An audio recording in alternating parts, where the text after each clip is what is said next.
Seigneur, dans cette journée, je te demande ta grâce. Je demande ta grâce sur nos vies, Riyadevla. Et je demande vraiment que tu prennes toute la place pour que je puisse témoigner comme toi tu le veux, Papa. Et pas comme moi je le veux ou comme moi je le pense. Prends la place, Riyadevla. Touche les cœurs, Seigneur. Pas parce que c'est moi qui parle, Seigneur, mais parce que tu as agi dans ma vie et tu as changé ma vie. Dieu vous bénisse. J'aimerais partager avec vous aujourd'hui un mot de mon témoignage. Voilà. Je m'appelle Aaron et je suis un garçon qui a grandi dans les choses de Dieu. Vous savez, souvent, les choses de Dieu deviennent une routine pour nous. Alors moi, quand j'étais petit, je suis élevé dans tout ça. C'est-à-dire, voilà, que je me réveillais le matin, ma grand-mère mettait des cantiques à fond, elle priait dans la maison. Et je connaissais les choses de Dieu. Tout autour de moi, il y avait des chrétiens. On allait aux réunions 2-3 fois par semaine. On allait au culte le dimanche. Et puis quand j'avais 4 ans, le Seigneur m'a parlé dans un rêve. J'ai vu Christ comme il venait me voir. Et c'était même plus qu'un rêve, c'était un songe. Et là, le Christ, il me donne sa parole. Il me donne pour que je la mange. Alors je la mange littéralement, entièrement. Et là, je ne sais pas comment vous l'expliquer, mais c'est comme si la parole sortait de ma bouche entière et s'est posée à côté de moi. Alors dès ce jour-là, j'ai senti que j'avais quelque chose à voir avec le Seigneur. Peu de temps après, voilà que j'apprends à jouer un peu de piano, un peu de la guitare. Chez nous, on est musiciens. Alors qu'est-ce que je fais automatiquement? Je commence à jouer à l'église. Mais tout ça dans une certaine routine. Dans une pensée que, comme si c'était normal de faire ces choses-là. C'était normal d'aller à la réunion pour moi. C'était normal d'aller au culte. C'était normal de jouer au piano, d'avoir mon téléphone là, de jouer. C'était une routine tellement facile pour moi. Pour moi, c'était ça la vie chrétienne. Alors voilà que peu de temps passe et voilà que j'ai 16-17 ans et je me marie. Voilà que je me marie avec ma femme qui s'appelle Kelly. Et là, on a un petit garçon qui s'appelle Ézéchiel. Un peu plus tard, une petite fille qui s'appelle Chirel. Et quelques temps après, il y a une curiosité qui commence à se lever en moi. Et là, je me demande, que pourrait donner le monde? Et si j'allais faire un petit tour à Paris? Si je sortais un peu? Si je commençais à faire ça? Et vous savez quoi, au début, même la pensée, rien que de penser ces choses-là, ça m'a fait mal au cœur. Rien que de m'imaginer faire ces choses-là, ça m'a fait mal au cœur. Parce que oui, au début, on a un petit remords juste de penser ces choses-là. Mais un peu plus tard, j'ai continué à y penser. Et là, j'ai laissé une porte ouverte. Et là, il y a eu l'acte. On est parti. J'ai commencé à faire des choses qu'il ne fallait pas. Et là, j'ai commencé une descente jusqu'en bas. J'ai raté une réunion. J'en ai raté 2. J'en ai raté 3, 4, 5. Et là, tout est parti. Je n'avais plus envie d'aller. J'ai oublié même quand est-ce que j'y étais. Et j'ai commencé à boire, à manger, à sortir. Là, vous ne pouvez pas le voir, mais je suis tatoué de partout. Et le pire, c'est que je n'ai même pas fait ça pour moi. Je l'ai fait juste pour montrer que j'ai plus le Seigneur. Pour montrer que moi, je suis quelqu'un qui n'est plus avec Dieu. Et là, dans mon foyer, j'ai commencé à faire du mal à mon foyer. J'ai commencé à aller à droite et à gauche, avec tout le respect que je vous dois. J'ai trompé ma femme. J'ai sorti. Une fois, je suis parti même à moi. Je l'ai laissé comme ça. On se tuait, on criait, on n'avait que des disputes ensemble. Et je l'ai laissé et je suis parti. Vous savez, le diable met tellement des fortes pensées mauvaises dans ta tête à un moment donné que je me suis dit, c'est pas grave si je vois plus les petits. C'est pas grave si je meurs ou s'il y a quelque chose. Parce que moi, le diable m'a mis quelque chose dans ma tête et ce quelque chose c'était, il faut que tu la quittes. Parce que ou tu vas la détruire à elle ou elle te détruira. Je voyais plus rien. Et là, j'arrêtais pas. J'ai commencé à devenir un venin pour ma famille. J'ai commencé à devenir un venin pour mon entourage. J'ai commencé à faire un peu d'argent, je me prenais pour le maître du monde. Je me disais que j'avais un peu d'argent, j'avais 5-6 francs de côté, c'était moi le patron. Et non, la réalité, c'était que j'étais devenu rien. Je n'avais plus rien et j'étais devenu rien du tout. dans tout ce tourment, moi je lui dis à elle, et voilà, c'est là quand j'en viens dans cette partie, ça me touche parce que moi je lui dis à elle, je me mets en face d'elle et je lui dis quitte-moi. Mais tu vois pas ce que je suis en train de te faire? Mais tu vois pas parce que j'étais tellement mauvais que je faisais tout devant elle. Je me cachais même plus avec mon téléphone, rien du tout. Je voulais qu'elle me quitte. Et elle me disait non, je te quitterai pas. Toi, tu vas servir le Seigneur. Même ma famille a été la voir et lui dit quitte-le, tu vois pas les problèmes qu'il est en train de nous faire, tu vois pas les problèmes qu'il est en train de faire. On va avoir des histoires avec ton père, avec ta famille. Et elle disait non. Et elle priait, elle priait, elle priait. Un jour, on était à Barcelone et je me rappelle, il était 2h30, 3h du matin et on a commencé à se disputer. J'ai tout cassé dans la maison, j'ai fait du dégât partout. Et là, je lui ai dit, prends l'argent, prends ce que j'ai. Je prends juste ma voiture et j'ai pris quelques euros et je suis parti. Et là, j'ai fait 1200 km en pleurant.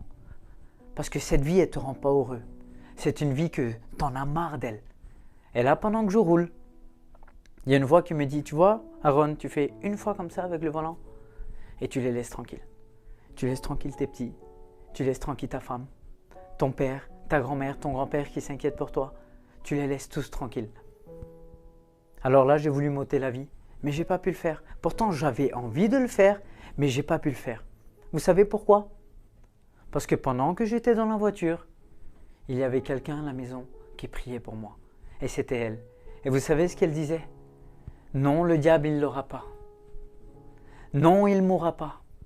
Elle proclamait le sang de Jésus-Christ, elle proclamait le sang de l'agneau sur ma vie. Alors Satan ne pouvait pas me tuer, parce qu'il y avait quelqu'un qui intercédait pour moi. J'aimerais te dire, toi qui écoutes, même si tu es tout seul à prier dans ta maison, même si tu es la seule ou le seul pour prier pour ton foyer, c'est pas grave, Dieu va t'exaucer, Dieu va t'écouter. Et puis pendant tout ce temps-là, vous savez même que j'étais devenu un venin pour mon entourage, j'avais même plus mes copains, j'avais même plus mes amis autour de moi, mes frères avec qui j'ai grandi, plus personne ne me voulait. Il y a toujours un pasteur qui compte sur toi. Il y a toujours ce pasteur-là qui vient et qui te dit, toi, tu vas servir le Seigneur. Alors à ce moment-là, il y avait un pasteur qui priait beaucoup pour moi et un jour il m'appelle et il me dit, voilà, Aaron, j'ai quelque chose à te dire. Tu vas avoir un petit bébé et ça sera un petit garçon. Et ce petit garçon va s'appeler Daniel. À chaque fois que tu prononceras le nom de ce petit bébé, tu te rappelleras d'où le Seigneur où il t'a pris et où il t'a mis. Car Daniel veut dire l'Éternel est mon juge. Alors là, je suis touché mais gêné en même temps parce que je suis dans le monde et je parle avec un pasteur. Et là, je lui explique un peu ma situation et il me dit, c'est pas grave, rentre à la maison, mets-toi avec Kelly et prie. Prie avec elle, pose genou avec elle et remercie le Seigneur pour ce qu'il va te donner et pour ce bébé-là. Alors tout content, je rentre à la maison et je vais la voir et je lui ai dit, voilà Kelly, il s'est passé ça. J'ai parlé avec le pasteur, il m'a dit ça. Mais pour la partie de la prière, je ne lui ai pas dit. J'ai gardé ça pour moi. Alors oui, il s'est passé quelque temps, on allait avoir un petit bébé. Et oui, c'était un garçon et il allait s'appeler Daniel. Alors moi, pendant ce temps-là, je lui ai dit tout ça, mais j'ai continué ma vie. J'ai continué à sortir, à faire mes bêtises, à aller et venir, à devenir ce venin pour ma famille. J'aimerais faire une petite parenthèse et vous dire quelque chose. J'y ai pensé là. Vous savez, pendant tout ce temps-là, à chaque fois qu'on se disputait, il y avait nos deux petits-enfants. Et nous, souvent, on ne voit pas ça. Mais on fait beaucoup de mal à nos enfants quand on se dispute, quand on a des problèmes comme ça. Et un jour, j'ai vu le regard de mon petit garçon. Et vous savez quoi, c'était pas un regard qui m'en voulait parce que je me disputais avec sa mère. Mais mon petit garçon de 6-7 ans avait de la peine pour moi. Je voyais dans ses yeux qu'il y avait de la peine. Et ça m'a touché parce que, vous savez, moi j'ai eu ce regard-là en regardant mon père faire les mêmes choses avec ma mère. Et en regardant mon père et ma mère se détruire, j'ai eu ce même regard-là. Et là, ça m'avait touché. Mais ça n'empêchait pas que je pouvais pas m'empêcher de faire cette vie-là. J'étais attaché à cette vie-là. Alors voilà que je reviens où on était au petit bébé, voilà que le temps passe et on est le 24 décembre. Je me réveille le matin, je veux être le plus beau ce soir, je veux être prêt ce soir, je veux faire la fête, je vais manger, je vais boire. J'ai mon costume qui est préparé, j'ai tout qui est prêt. Mais elle me dit on peut pas, je suis mal, il faut qu'on aille à l'hôpital. Alors qu'est-ce que je fais?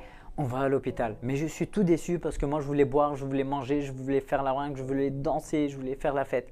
Et là, on arrive là-bas et avec tout le respect que je vous dois, voilà qui commence à faire une échographie. Et là, le docteur nous dit que le petit bébé a un petit problème. C'est-à-dire que le bébé, il a un anasargue, il a de l'eau un peu partout sur le cerveau, sur les poumons. Et comme il a de l'eau, ça compresse ses poumons et son cœur a du mal à battre.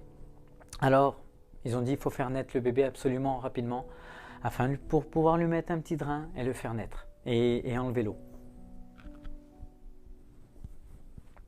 Alors le bébé naît et il meurt. Voilà, vous savez, quand un petit bébé de 9 mois qui doit naître, c'est pas facile. On a dû lui donner un prénom. Ce petit bébé est même sur notre livret de famille. Et puis il est parti. Alors là, il y a tout qui m'est tombé dessus. Je vais vous dire pourquoi. Parce que pour moi, c'était de ma faute. Je me suis dit, c'est moi qui ai fait ça. C'est à cause de moi, ces choses-là. C'est le péché, c'est mon péché à moi qui a apporté ça. Et je me suis dit, quoi maintenant, je vais crier à Dieu? Maintenant que j'ai un problème? Maintenant que j'ai un souci? Maintenant que j'en peux plus? Je me suis dit, je ne suis pas hypocrite moi, je ne vais pas crier maintenant au Seigneur. Et vous savez quoi? J'aurais dû le faire. Mais dans mon cœur, je lui demande quand même, console-moi. Console-moi Seigneur, car j'ai besoin. Et là, le Seigneur, il amène une paix sur moi, un amour sur moi. Et là, j'ai de la force pour elle. J'ai de la force pour mes 2 enfants qui m'attendent à la maison. Et voilà que je rentre. Et vous savez ce que je fais avec ma force? J'essaie d'aller à la réunion 1 semaine, 2, 3. Et au bout d'un mois, je retombe. Je vous coupe au court. Voilà on va avoir une autre petite fille. Et le temps passe aussi. Voici les 9 mois où la petite bébé doit naître. Et elle meurt aussi. 2 bébés qui sont partis. Alors, je vous coupe encore en cours. Voilà que 6-7 mois passent et je continue dans cette vie-là. Et voilà qu'on arrive à la naissance de cette petite aussi. Et voilà qu'elle meurt aussi, à la naissance. Vous savez quoi? Pour la dernière petite, j'ai même pas été avec elle. Au lieu d'être à ses côtés, je suis parti, j'ai fait mes affaires. Je me suis dit, j'avais même plus de sentiments en moi, j'avais plus rien. Tellement j'étais noirci par la douleur, j'étais noirci par ce monde de mensonges, par cette mauvaise chose. Et puis voilà que le temps passe et j'arrête pas de boire, de manger, de faire mes affaires. Et un jour, je rends gloire à Dieu, je vois mon petit garçon passer. Et là, je me demande tout simplement, qu'est-ce que j'ai à lui offrir? Qu'est-ce que je pourrais lui offrir à mon petit bébé? Qu'est-ce que je pourrais lui offrir à mon petit garçon? Cette vie mauvaise que j'ai, voilà l'héritage que je vais lui donner. Voilà cet héritage de divorce, cet héritage de mauvaises choses, cet héritage de boissons. Et j'ai dit non, c'est pas possible. Et je me suis rappelé de cette parole que le serviteur de Dieu m'avait dit. Va dans ta chambre avec elle et prie. Alors que ce que j'ai fait, parce que vous savez quoi, dans des moments comme ça, souvent, c'est pas d'une réunion qu'on a besoin. C'est de Dieu qu'on a besoin. Alors j'ai été dans ma chambre. Je l'ai appelée à elle, j'ai dit Kelly, il faut que tu m'aides. Elle me dit pourquoi faire? Je dis bien pour prier. Alors on a été dans la chambre. Et là je pose genou. Je pose genou et je lève les mains. Mais il se passe quelque chose. Je ne sais plus prier. Je ne sais plus dire Alléluia. Je ne sais plus dire j'ai besoin de toi. Je ne sais plus rien dire. Le diable m'avait volé ma prière. Le diable m'avait volé ma façon de prier. Je ne me rappelle plus comment faire pour crier à Christ. Alors je rappelle le pasteur. Et je lui demande, pasteur, je ne sais plus prier. Et vous savez quoi?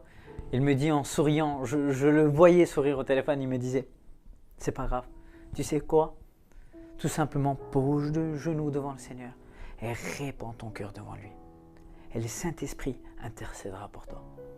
Alors là, comme je suis avec elle dans la chambre, je prie.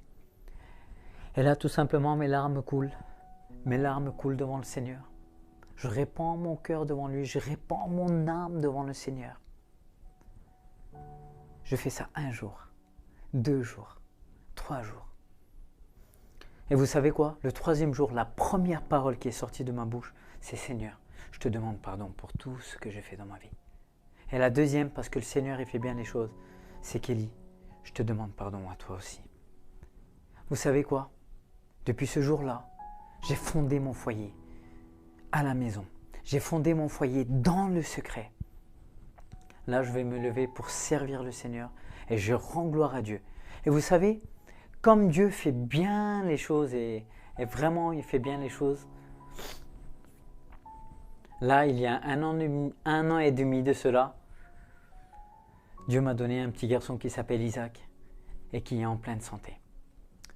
Vous savez, j'aimerais prendre 1 minute de plus pour vous parler de quelque chose. Vous savez, le diable, il avait un plan, il avait un calcul pour ma vie. Il s'est dit, Aaron, je le connais. Je connais sa psychologie, je sais comment il va agir. Si je mets ça devant lui, ben il va faire comme ça. Et il avait raison. Et si je mets un peu d'argent devant lui, alors il va vouloir faire ci. Et il avait raison. Alors son plan était parfait dans ma vie. Mais il a oublié un calcul dans son plan. C'est que Jésus-Christ m'aime. C'est que Jésus m'aime. Vous savez, peu importe le plan que le diable a mis dans ta vie, peu importe le plan que Satan peut mettre dans ta vie, lui, il ne peut pas voir que Christ t'aime et il a été mort pour toi. Et voilà ce qu'il a fait pour moi.